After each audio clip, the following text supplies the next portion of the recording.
क्या बता रहे थे हम? मुचकुंद जी ने 1000 वर्षों तक भगवत भजन किया और 1000 वर्षों तक वहीं सोते रहे, आनंद करते रहे, ठाकुर जी का स्मरण करते रहे। सब देवताओं को लग रहा है कि मुचकुंद सो रहे हैं, मुचकुंद गहरी निद्रा में खर्राटे ले रहे हैं, लेकिन वास्तव में मुचकुंद भजन कर रहे हैं।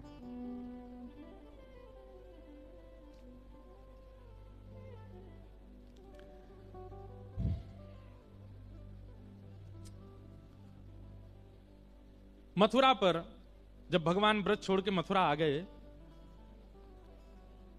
तो मथुरा पर एक तरफ से तो जरासंध ने चढ़ाई की और दूसरी तरफ से काल यवन ने चढ़ाई की। भगवान 17 बार जरासंध को हरा चुके थे। अब की बार यवन देश का कोई यवन आया है युद्ध करने के लिए, उसको भी नारद जी ने भेजा था। तो काल यवन अपनी सेना लेकर के जैसे ही आया भगवान से युद्ध करने के लिए, तो ठाकुर जी उससे युद्ध करने के लिए अकेले ही गए, कोई और किसी को संग लेकर के नहीं गए। बहुत ध्यान से सुनिएगा। ठाकुर जी उससे युद्ध करने के लिए जैसे ही गए, तो काल यवन तो पहले देख के आश्चर्यचकित हो गया, मैं इतनी सेना लेके आया, अकेला आ रहा है मुझसे लड़ने के लिए। ठाकुर जी अपने रथ पर बैठ करके गए अकेले, और थोड़ी दूर पर जाकर रथ रोक दिया, अकेले स्वयं नीचे उतरे और कहा कि हे काल यवन, मैं अकेला लड़ रहा हूं तो तुमको भी अकेला ही लड़ना है मुझसे, आ जाओ। काल यवन लड़ने के लिए आया। भगवान बोले मैंने अस्त्र शस्त्र नहीं रखे हाथ में, तो तुम भी नहीं रखोगे, तुम भी छोड़ो। काल यवन ने भी अस्त्र शस्त्र छोड़ दिए, बोले मैं यहां युद्ध नहीं करूंगा, मेरे मन के स्थान पर युद्ध करूंगा। काल यवन गुस्सा में आ गया, बोले रुक, तुझे बताता हूं अभी। ठाकुर जी आगे आगे दौड़ने लगे, पीछे काल यवन दौड़ रहा था। ठाकुर जी सीधे ले गए उसको मुचकुंद की गुफा में। मुचकुंद ने वरदान मांगा था, यदि मेरी कोई निद्रा भंग करे तो मैं उसको देखूं और जल के भस्म हो जाए। ठाकुर जी गए, तुरंत अपनी काली कमरी उतार करके सोते हुए मुचकुंद के ऊपर डाल दी। कितना बड़ा सौभाग्य। जा कारी कमरी के काजे पूरा ब्रजमंडल बाबरो रहो, वो पहली बार कौन को प्राप्त भाई? मुचकुंद को प्राप्त हुई। मुचकुंद के ऊपर ठाकुर जी ने उसको उड़ा दिया और स्वयं जाकर के छिप गए गुफा में। पीछे से काल यवन जैसे आया, उसने आकर के देखा, ए छलिया माखन चोर, देख यहां कैसे काली कमरी में छुप करके ढक करके अपने आप को छुप गया है मुझसे, रुक मैं तुझे अभी बताता हूं। जैसे ही उसने मुचकुंद को जोर से हिलाया, तुरंत खड़ा हुआ, नेत्रों से अग्नि प्रकट हो गई और काल यवन जल करके भस्म हो गया। और जैसे ही काल यवन की मृत्यु हुई, तभी उसको देखा, त्रिभंग लली श्याम सुंदर खड़े हैं दूर। नेत्र सजल हो गए, ठाकुर जी के चरणों में प्रणाम किया। भगवान ये मैंने क्या कर दिया? ये कौन था? इसकी मृत्यु? भगवान बोले तेरे द्वारा ही उसकी मृत्यु होनी थी, इसलिए योजना बनी, और मुझे तुझे दर्शन देना था, इसलिए योजना बनी। मैं तुम्हारी भक्ति से, तुम्हारे भजन से बहुत प्रसन्न हूं, और सबसे ज्यादा प्रसन्नता मुझे इस बात की कि तुमने अपने भजन को छुपाया निद्रा कह करके।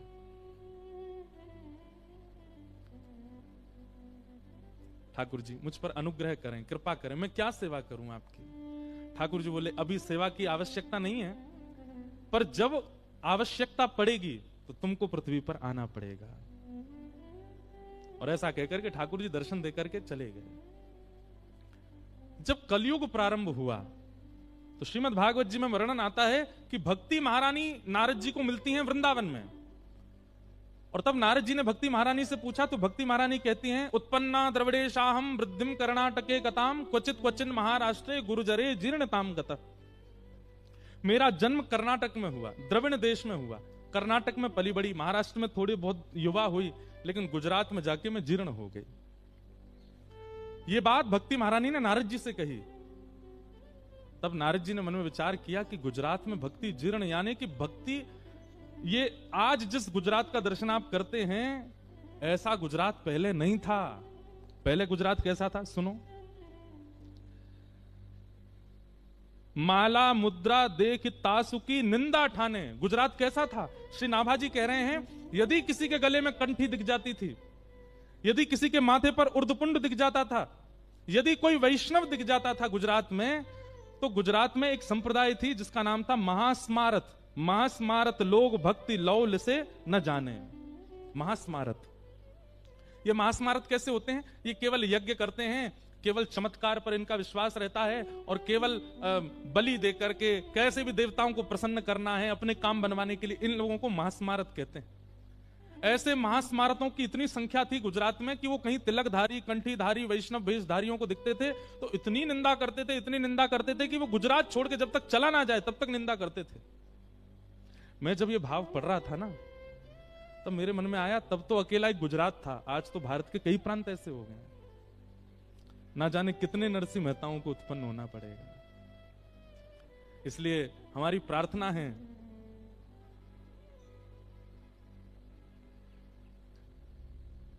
जननी जने सो भक्त जन। यहां जितनी भी माताएं बैठी हैं, कभी अगर भविष्य में आपके गर्भ से कोई बालक जन्म हो ना, तो मन में कभी ये विचार मत करना बहुत बड़ा बिजनेसमैन हो, ये बहुत बड़ा कोई राजा हो या कोई बहुत बड़ा धनवान हो। एक ही बात सोचना 9 महीने तक, ये जो भी हो भक्त हो और नरसिंह जैसा हो। हम बहुत बड़ी बात नहीं कह रहे हैं, पर आज पंजाब को भी आवश्यकता है नरसिंह मेहता की, हमारे उत्तर प्रदेश को भी आवश्यकता है नरसिंह मेहता की। जब नारद जी ने सुना गुर्जरे जीर्णताम गता, उसी समय नारद जी के मन में आने लगा कि भाई इस गुजरात को कैसे संभाला जाए। तब नारद जी भगवान के पास गए और कहा कि भक्ति से हमको जो डिटेल मिली है, इस वक्त भारत में सबसे ज्यादा जो खराब स्थिति है वो गुजरात की है, कृपा करके गुजरात में कुछ ऐसा करना पड़ेगा जिससे वहां भक्ति प्रकट हो। तब भगवान ने नारद जी से कहा, आपका ही शिष्य है। कौन? मुचकुंद। उसने बहुत भजन किया है और उसने हमसे कहा था कि हमें कोई सेवा दीजिए। अब उसी मुचकुंद को आप ले जाइए और जाकर के कलयुग में गुजरात में ही उनको जन्म करवाइए। तब श्री नारद जी महाराज मुचकुंद जी के पास गए और कहा, देखिए अब ठाकुर जी ने आपके लिए आज्ञा की है, क्या इतना भजन किया आपने, कहा कोई सेवा दो। अब ठाकुर जी सेवा दे रहे हैं। जिस गुजरात में ऐसी स्थिति है, माला मुद्रा देख तासु की निंदा ठाने, ऐसे गुजरात में जाकर के आपको भजन करना है। मुचकुंद जी ने वचन दिया, मैं वचन देता हूं कि गुजरात में जाकर के ऐसी भक्ति का प्रचार करेंगे कि वर्षों तक, कल्प कल्पांतरों तक जो भी गुजरात की भूमि में जन्म लेगा वो वैष्णव ही होगा। आज यदि पूरे भारत को अगर आप खकाल के देखेंगे तो सबसे ज्यादा जय श्री कृष्ण बोलने वाले, सबसे ज्यादा वैष्णव भाव रखने वाले भक्तों की संख्या गुजरात में है। ये नरसिंह मेहता की देन है गुजरात को। हम तो भैया प्रार्थना करेंगे कि एक नरसिंह पंजाब में भी हो। पंजाब की भक्ति में कोई कमी नहीं है। हमारे वृंदावन में, मथुरा में सबसे ज्यादा वैष्णवन की जो भीड़ है वो पंजाब की है। सबसे ज्यादा वृंदावन में बिहारी जी को, हमारे सबकी फैन फॉलोइंग बटी हुई है, जैसे सबके सोशल मीडिया है ना, सबकी फैन फॉलोइंग ऐसे बिहारी जी की, राधा वल्लभ जी की, राधा रमन, सबकी फैन फॉलोइंग बटी हुई है। बिहारी जी की सबसे ज्यादा पंजाब की है। तो आप सब लोग भाग्यशाली हैं, ऐसे जन्मे हैं। तो भगवान की इच्छा हो गई कि कलयुग में नरसिंह मेहता को भेजो पृथ्वी पर। और मैं इसीलिए कहता हूं भैया, अगर हम कृष्ण भक्ति करने के लिए पृथ्वी पर आए हैं तो इसका मतलब हम नहीं आए हैं, ठाकुर जी ने भेजा है। ठाकुर जी ने भेजा। आप यदि भक्त हो चुके हैं और एक लंबा समय भक्ति काल में व्यतीत कर चुके हैं तो इसका मतलब आप उद्देश्य से भेजे गए हो। राधा रमन जी को देख के, बिहारी जी को देख करके नेत्र सजल हो जाते हैं तो इसका मतलब यह कि आपका संबंध प्राचीन है। कई जन्मों से बुला रहे हो, कोई तो नाता जरूर होगा। नजरों से नजरें मिला न पाऊं, मेरी नजर का कसूर होगा। तुम ही तो मेरे माता पिता हो, तुम ही तो मेरे बंधु सखा हो। कितने रिश्ते तुम संग मेरे, कोई तो रिश्ता जरूर होगा। हम कुछ तो हैं ठाकुर जी के।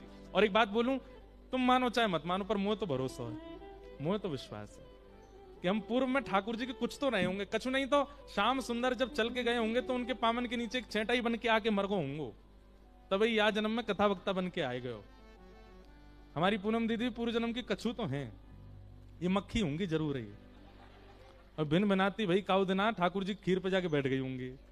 सो ठाकुर जी ने कही बड़ो रस चाख रही है, चल जा कलयुग में जाके खूब रस प्रवाह करियो। तो अब हम अपने आप को ऐसे तो कह नहीं सकते कि हम सूरदास रहे होंगे, हम कुंभन दास रहे होंगे, मक्खी चेंटी बोल सकें। कुछ तो हैं, हमने देखा तो है उनको।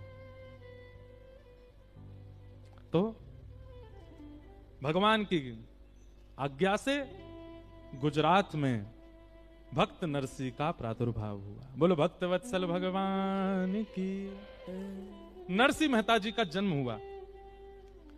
अब देखो बहुत ध्यान से सुनना, जो लोग भक्ति के पथिक हैं, जो भक्ति मार्ग में चलते हैं, भक्ति मार्ग आसान नहीं है, कठिन तो है।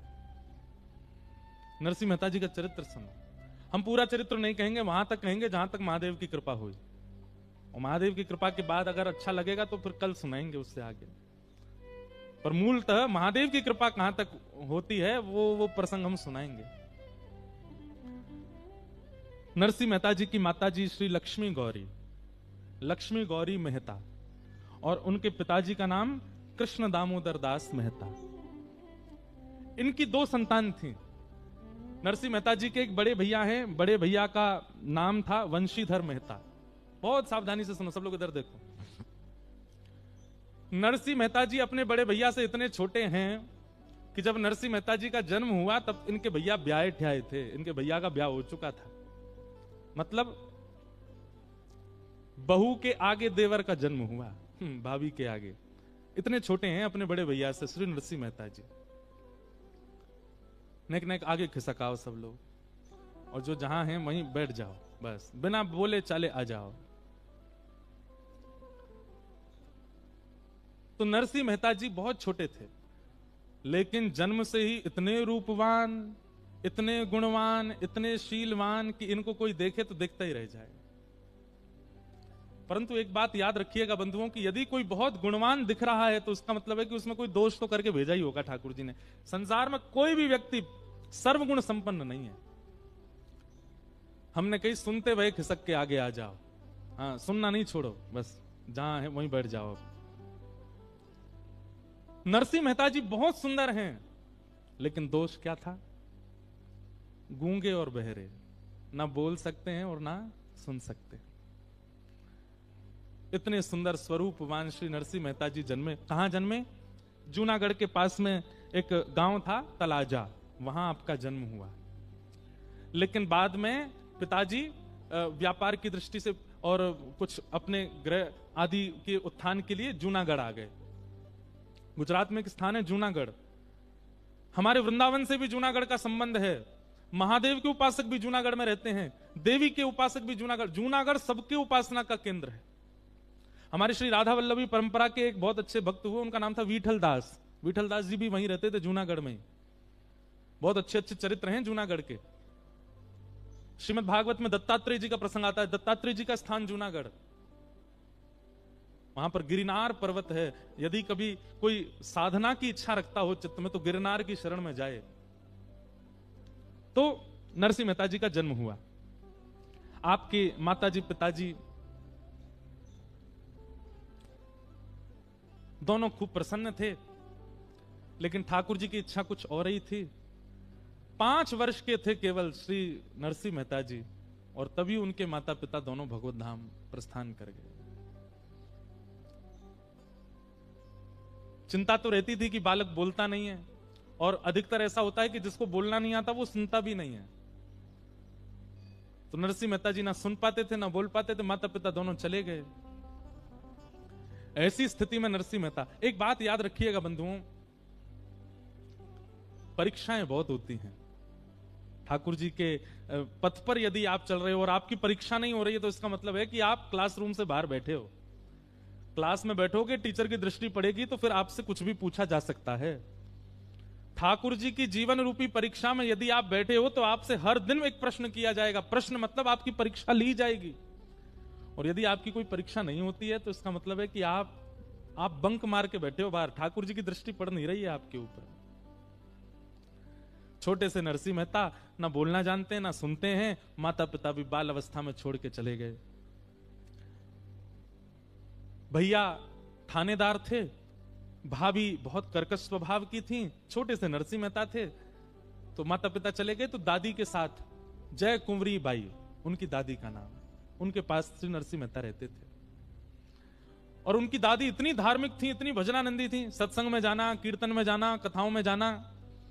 लेकिन सत्संग कथा सब कुछ करने के बाद जो कथा सुना रहे होते थे, उनके चरणों में नरसिंह मेहता को पधराती और कहती कुछ कृपा करो। रूप दिया ठाकुर जी ने, स्वरूप दिया, छरेरा स्वरूप दिया, सब कुछ दिया, माता पिता छीन लिए इसके, मेरे पास रहता है, लेकिन आप कुछ कृपा करो, कम से कम बोलने तो लग जाए। ये बोलता भी नहीं, सुनता भी नहीं। मेरी चिंता केवल इतनी है कि कल को अगर भूख भी लगेगी तो किससे मांगेगा? ये बोल भी नहीं पाएगा कि मुझे भूख लगी है।